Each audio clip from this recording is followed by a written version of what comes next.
You have roughly 4,000 weeks. That is it. That is the entire human lifespan converted into the unit of time you actually live in. Not years, which feel abstract and distant, but weeks, which you know the texture of. You know what a week feels like. And you have about 4,000 of them. If you are 30 years old, you have already spent more than 1,500. If you are 40, more than 2,000 are behind you.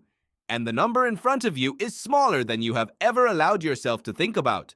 But the real problem is not that life is short. The real problem is far stranger than that. You have always known, on some level, that your time is limited.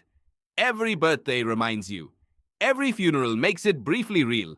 And yet something in your brain, something ancient and stubborn, keeps behaving as though the supply is infinite.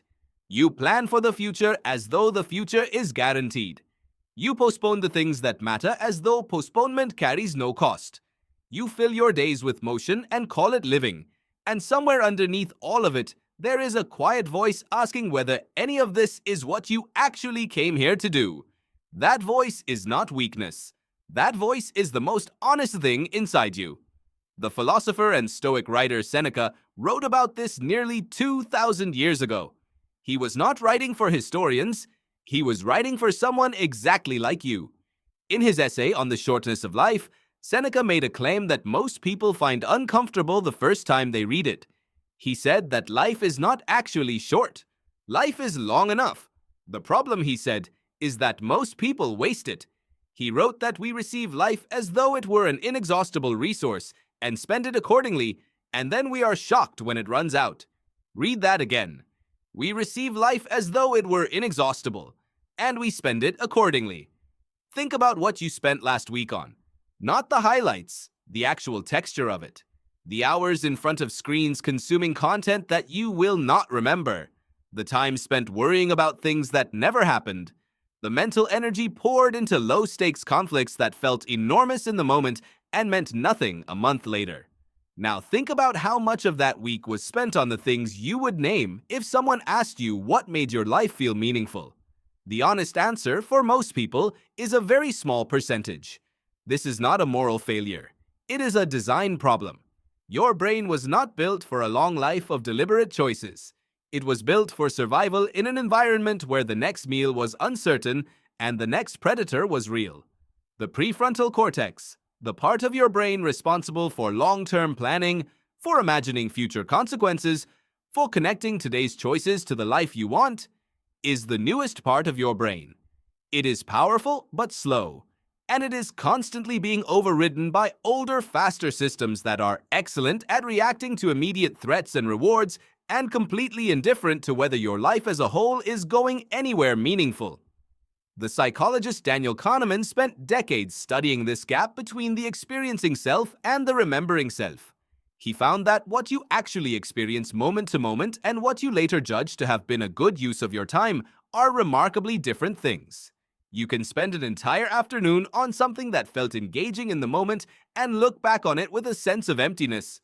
And you can do something difficult and uncomfortable, a hard conversation, a physical challenge, an act of creation, and remember it as one of the best hours of your life.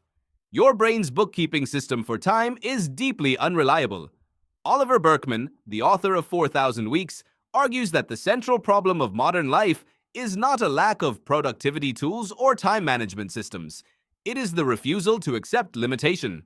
He writes that the modern obsession with doing more, optimizing more, and becoming more is actually a sophisticated way of avoiding the terrifying truth that you cannot do everything, that every choice to spend your time on one thing is a choice not to spend it on 10 other things.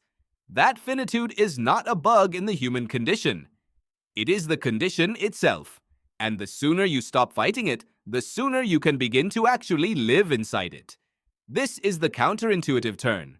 Accepting that your time is limited, truly accepting it, not just intellectually acknowledging it, does not produce despair. It produces clarity.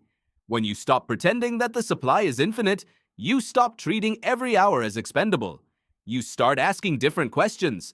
Not how can I fit more in, but what actually deserves to be here. Not how do I optimize my schedule, but what am I actually building with this one life. The Stoics had a practice for this. They called it memento mori, remember that you will die. Not as a morbid exercise, but as a daily recalibration. Marcus Aurelius, Roman emperor and Stoic philosopher, returned to this theme again and again in his private journals, the book we now call Meditations. He wrote about the brevity of all things, about how the most powerful emperors and the greatest thinkers had already been forgotten, and how he would be too. Not to produce paralysis, but to produce presence, to strip away the noise and leave only what actually mattered. Bronnie Ware was a palliative care nurse in Australia who spent years sitting with people in the final weeks of their lives. She wrote down what they said. The regrets she heard were not about the things people had tried and failed at. They were about the things people had never tried at all. The career chosen for approval rather than meaning. The relationship left unrepaired. The creative work abandoned because it felt impractical. The life lived according to someone else's definition of success. Almost nobody lying in a hospital bed in their final weeks wished they had spent more time at work. Almost everybody wished they had been braver. Braver! That is the word that comes up again and again. Not smarter, not more productive, not better at managing their calendar. Braver. Because the thing standing between most people and the life they actually want is not a lack of time. It is the discomfort of choosing it. Choosing a meaningful life requires saying no to 100 comfortable, socially acceptable alternatives. It requires disappointing people. It requires tolerating uncertainty. It requires sitting with the strange, exposed feeling of doing the thing that actually matters to you instead of the thing that earns approval. And here is where the science becomes unexpectedly hopeful. Research on what psychologists call eudaimonic well-being, the kind of well-being that comes from living in alignment with your values and pursuing meaningful goals, consistently shows that it produces a different quality of life experience than hedonic well-being, the pursuit of pleasure and the avoidance of discomfort. People living eudaimonically report feeling more alive, more engaged, more connected, not more comfortable, more alive. The difference matters. Comfort is available at any pharmacy. Aliveness requires something from you. So what do you do with this? Not in the abstract. Right now, this week, with the weeks you have left. The answer is not to build a better system. The answer is to make one honest decision. Look at your life and identify the thing that you have been postponing because it feels too uncertain, too vulnerable, too much like admitting that it matters to you. The creative project, the difficult conversation, the change in direction that would require you to let go of a version of yourself that no longer fits. That thing. The one that just came to mind when you read that sentence. You have 4,000 weeks. You have already spent some of them building toward a life that may or may not be the one you actually chose. The weeks ahead are still unwritten. Not infinitely many of them, but enough. Enough to build something real. Enough to repair what can be repaired. Enough to begin. The question is not whether you have time. You have always had time. The question is whether you are finally ready to spend it like it counts. Because it does. Every single week of it.